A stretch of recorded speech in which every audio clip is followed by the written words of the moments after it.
warahmatullahi wabarakatuh. Perkenalkan, nama saya Fitri Adilaye dengan NIM 19059016.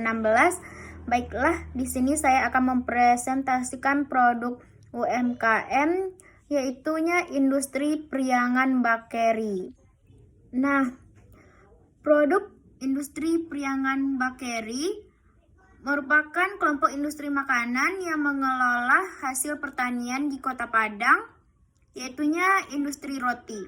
Industri roti ini melakukan proses produksi dengan mengolah tepung terigu, gula, telur, susu bubuk dan cair, mentega atau margarin, ragi roti, dan garam menjadi produk dengan nilai tambah dan siap dikonsumsi dengan kandungan gizi yang baik.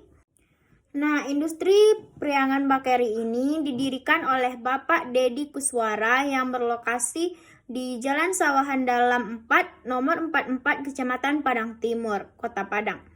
Industri ini merupakan perusahaan perorangan yang telah dirintis sejak tahun 1944 dan saat ini jumlah tenaga kerjanya kurang lebih 30 orang yang berasal dari dalam keluarga dan dari luar keluarga. Cara industri ini memuaskan konsumen agar konsumen menjadi setia, yaitu roti tawar priangan merupakan salah satu dari jenis produk bakeri yang biasanya dikonsumsi oleh konsumen sebagai makanan alternatif pengganti nasi. Roti ini terbuat dari adonan tanpa menggunakan telur dan sedikit gula. Penggunaan gula pada pembuatan roti tawar ini digunakan untuk mempercepat proses fermentasi pada adonan.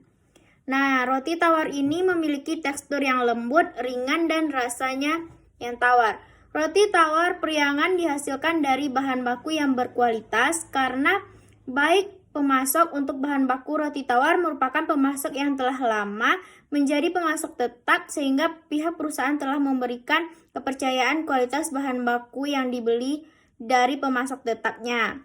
Roti tawar ini menggunakan zat pewarna buatan seperti pasta pandan dan coklat untuk pembuatan roti tawar jenis pandan dan coklat pandan. Nah, kalsium propionat digunakan sebagai bahan tambahan makanan untuk mencegah tumbuhnya jamur atau kapang pada roti tawar dan penggunaannya sesuai dengan takaran. Nah, industri priangan bakeri telah memiliki izin dari Sertifikat Kesehatan dengan izin Depkes RI nomor SP 113-030-195 Padang, serta sertifikat produk pangan industri rumah tangga PIRT nomor 206137101590. Daya tahan roti tawar maksimal 7 hari bila diletakkan pada tempat yang bersuhu normal. Cara produk ini memperoleh gagasan yaitu berdasarkan perilaku konsumen yang tampak, dapat disimpulkan bahwa roti tawar priangan merupakan salah satu jenis makanan yang dikonsumsi bersama-sama dengan keluarga. Istri merupakan anggota keluarga yang sering melakukan pembelian kebutuhan rumah tangga sehingga lebih teliti termasuk dalam pembelian roti tawar. Sebelum membeli roti tawar priangan, seorang istri akan memeriksa atau mencari informasi apakah roti tawar priangan tersebut termasuk roti yang masih baru atau sudah lama, karena konsumen menginginkan roti tawar yang masih baru. Hal ini juga dapat mempengaruhi penurunan volume penjualan roti tawar priangan karena distribusi roti tawar tersebut hanya 2 kali dalam seminggu pada pedagang pengecer, sehingga ketersediaan roti tawar baru sangat minim. Berdasarkan analisis perilaku konsumen yang tampak, didapatkan jumlah pembelian roti tawar priangan yang dilakukan oleh konsumen hanya 1 bungkus dengan frekuensi pembelian dalam 1 minggu tidak tetap. Hal ini merupakan salah satu faktor yang mempengaruhi terjadinya penurunan volume penjualan roti tawar priangan ini. Semakin sedikit jumlah roti tawar priangan yang dibeli oleh konsumen dengan frekuensi pembelian yang tidak tetap, maka penjualan roti tawar priangan juga akan mengalami penurunan.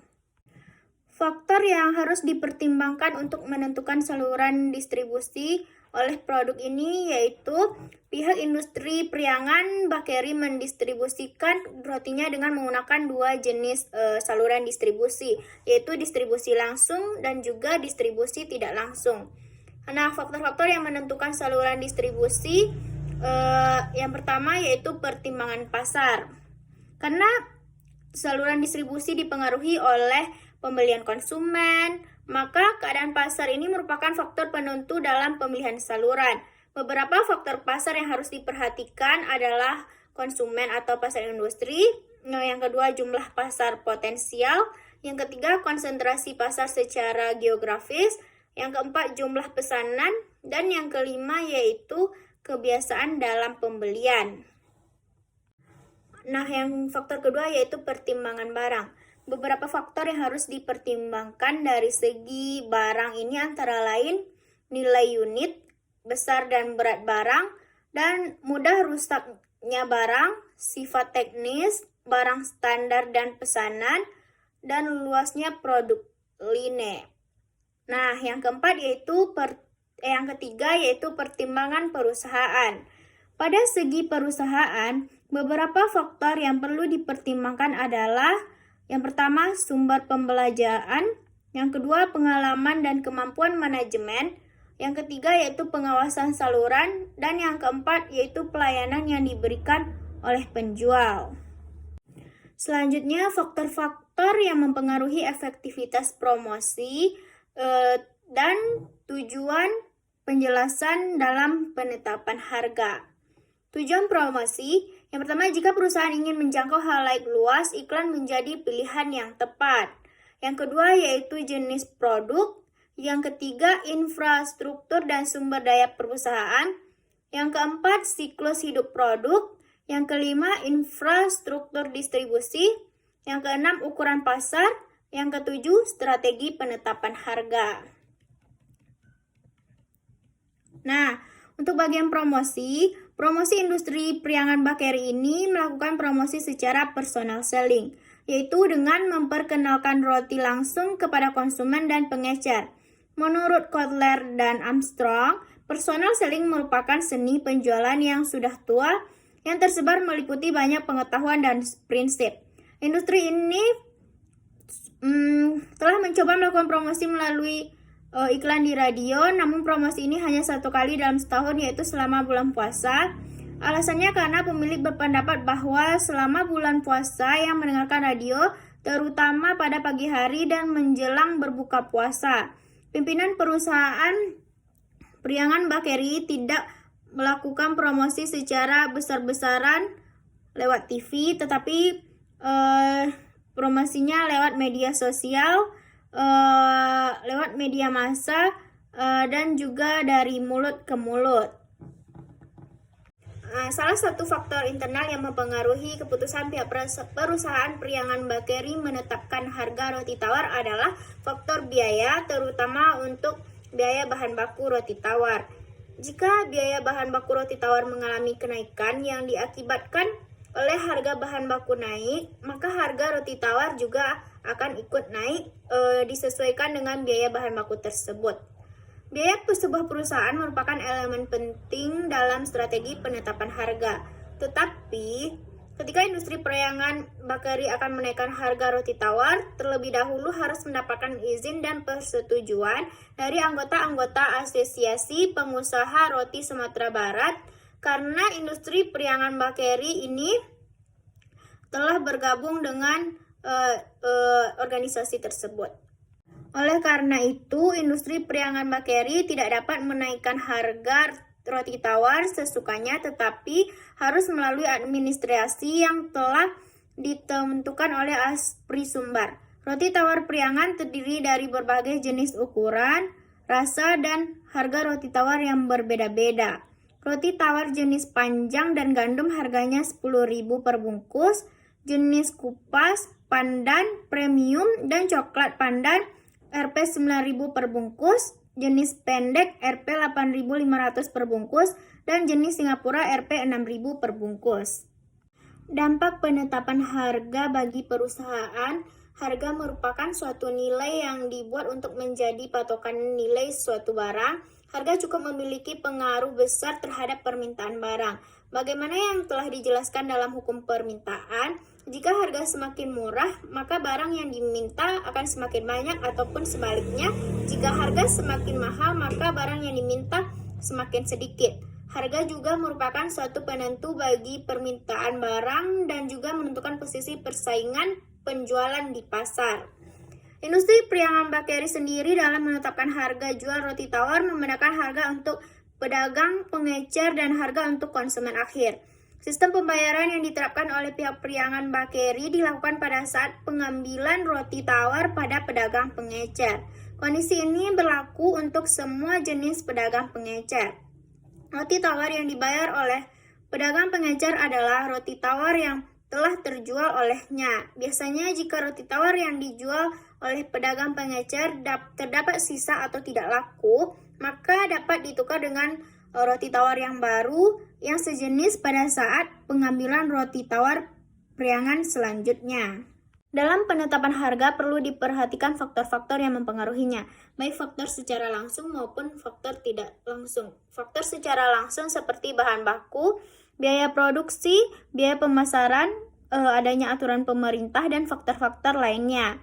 Faktor tidak langsung tetapi sangat erat hubungannya dengan penetapan harga adalah harga produk sejenis yang dijual oleh para pesaing, pengaruh harga terhadap hubungan antara produk substitusi dan produk komplementer, serta potongan atau diskon untuk para penyalur dan konsumen. Karena pengaruh tersebut, seorang produsen harus memiliki kebijakan harga sehingga nantinya akan memenuhi harapan produsen untuk dapat bersaing dan kemampuan perusahaan mempengaruhi konsumen. Nah, cara produk ini memperoleh gagasan dari konsumennya yaitu yang pertama dari persepsi konsumen. Persepsi konsumen terhadap atribut kemasan roti tawar periangan dan Hoya adalah overacting, yang artinya atribut kemasan tidak penting bagi konsumen, tetapi harapan konsumen terhadap kemasan roti tawar periangan dan Hoya telah terpenuhi. Persepsi konsumen terhadap label kemasan roti tawar periangan dan Hoya adalah low priority, yang artinya atribut label kemasan tidak terlalu penting bagi konsumen. Kinerja atribut tersebut biasa saja dan harapan konsumen terhadap label kemasan roti tawar periangan dan Hoya adalah maintain, yang artinya tingkat kepentingan atau harapan konsumen terhadap atribut kehigienisan roti tawar tinggi dan konsumen telah merasa puas terhadap kehigienisan roti tawar tinggi dan konsumen telah merasa puas terhadap produk tersebut. Persepsi konsumen terhadap atribut aroma dan rasa roti tawar tinggi, artinya produsen puas dengan aroma dari roti tawar tersebut. Nah, persepsi konsumen terhadap warna tidak penting bagi konsumen, tetapi harapan konsumen terhadap atribut warna roti tawar telah terpenuhi. Nah, yang kedua yaitu loyalitas konsumen. Tingkat loyalitas konsumen yang memperlihatkan bahwa suatu merek memiliki brand equity yang kuat adalah apabila tingkat loyalitas komitednya buyer berada pada presentasi tinggi dan kemudian disusul oleh liking the brand, satisfied buyer, habitual buyer, dan switch berada pada presentasi terendah sehingga loyalitas konsumennya membentuk segitiga terbalik. Maksud dari segitiga terbalik adalah semakin ke atas semakin melebar sehingga diperoleh jumlah commit buyer lebih besar daripada switcher. Seorang konsumen yang sangat loyal terhadap suatu merek tidak akan mudah memindahkan pembeliannya kepada merek lain. Apapun yang terjadi pada merek tersebut, konsumen yang loyal pada umumnya akan melanjutkan pembelian suatu merek walaupun dihadapkan dengan banyak alternatif merek produk pesaing yang menawarkan karakteristik produk yang lebih unggul jika dibandingkan dari berbagai sudut atributnya. Nah, manfaat distribusi bagi perusahaan yaitu jumlah roti tawar periangan bakery langsung didistribusikan sehingga tidak ada yang tersisa di pabrik. Roti-roti tawar tersebut langsung didistribusikan baik di daerah Kota Padang maupun keluar Padang. Selanjutnya yaitu faktor untuk menentukan saluran distribusi di Priangan Bakery. Yang pertama yaitu faktor jumlah produk, terdiri dari berbagai macam jenis dan rasa. Yang kedua, luas daerah, yaitu cakupannya sudah nasional. Faktor biaya, yaitu bahan baku tidak terlalu mahal, mesin juga tidak, dan harga yang dijual juga sedang, cocok untuk kaum atas, menengah, dan bawah, dan juga untuk semua kalangan dan juga semua gender. Yang ketiga yaitu sarana dan prasarana komunikasi lengkap. Faktor pasar juga dari berbagai kalangan dan gender. Pola pembelian bisa pre-order dan juga bisa langsung beli di tempat produksi. Faktor produsen atau perusahaan, yaitu produk ini merupakan suatu bentuk produksi berbentuk industri rumahan. Selanjutnya yaitu apa manfaat adanya promosi. Promosi bermanfaat meningkatkan loyalitas konsumen agar nantinya tidak beralih ke produk kompetitor. Media komunikasi promosi akan dapat membantu sebuah perusahaan untuk menyampaikan informasi-informasi yang ingin disampaikan oleh konsumen dan calon konsumennya. Berdasarkan perilaku konsumen, dapat kita lihat gambaran mengenai loyalitas konsumen terhadap roti tawar Priangan ini. Jumlah dan frekuensi pembelian konsumen tersebut telah menggambarkan bahwa membeli roti dalam jumlah sedikit dan masih suka berpindah-pindah untuk membeli roti tawar merek lain. Berdasarkan perilaku konsumen tersebut, didapatkan jawaban yang menyebabkan konsumen switch roti tawar Priangan. Roti tawar Priangan merupakan makanan yang dikonsumsi bersama-sama dengan keluarga. Keluarga mempunyai pengaruh yang besar dalam mempengaruhi seorang istri atau konsumen yang merupakan anggota keluarga untuk membeli roti tawar Priangan. Ketika melakukan pembelian roti tawar Priangan, hal yang pertama sekali diperhatikan oleh konsumen adalah distribusi atau ketersediaan roti yang baru. Namun, konsumen berpendapat bahwa ketersediaan roti tawar baru masih sangat minim karena roti tawar tersebut yang masih baru masih jarang ditemukan oleh konsumen. Oleh karena itu, banyak konsumen yang mengaku merasa belum puas terhadap roti tawar Priangan. Hal ini menjadi jawaban pada tingkatan terendah bahwa loyalitas konsumen masih belum maksimal. Nah, yang terakhir yaitu alasan-alasan perusahaan menggunakan bauran promosi. Yang pertama yaitu dapat membantu perusahaan membuat bauran pemasaran yang kuat. Yang kedua yaitu bauran pemasaran perusahaan dapat membantu pengembangan produk. Yang ketiga yaitu sebagai panduan untuk mengembangkan bisnis. Nah, physical evidence adalah salah satu hal penting dalam marketing mix untuk sebuah layanan atau jasa. Jika sebuah restoran atau penyedia jasa desain interior menyadari hal ini, mereka akan secara alami meningkatkan physical evidence bisnis mereka sehingga dapat mendatangkan lebih banyak keuntungan. People dan proses juga penting bagi perusahaan. Mengoptimalkan keduanya dapat berdampak positif pada meningkatnya kinerja perusahaan secara keseluruhan. Oleh sebab itu, marketing mix adalah panduan yang sangat baik jika ingin mengembangkan suatu bisnis. Nah, yang keempat yaitu membantu dalam diferensiasi bisnis. Ketika menganalisis bauran pemasaran dari kompetitor, ada banyak perbedaan yang dapat ditemukan. Kompetitor mungkin memiliki promosi yang buruk dan dengan menganalisisnya dapat membuat promosi yang lebih baik untuk produk sendiri.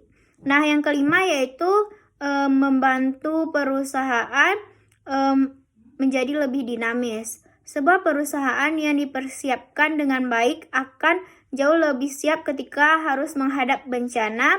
Ketika mengalami kondisi bisnis yang buruk, kita harus siap untuk memberikan respon yang cepat dan juga tepat.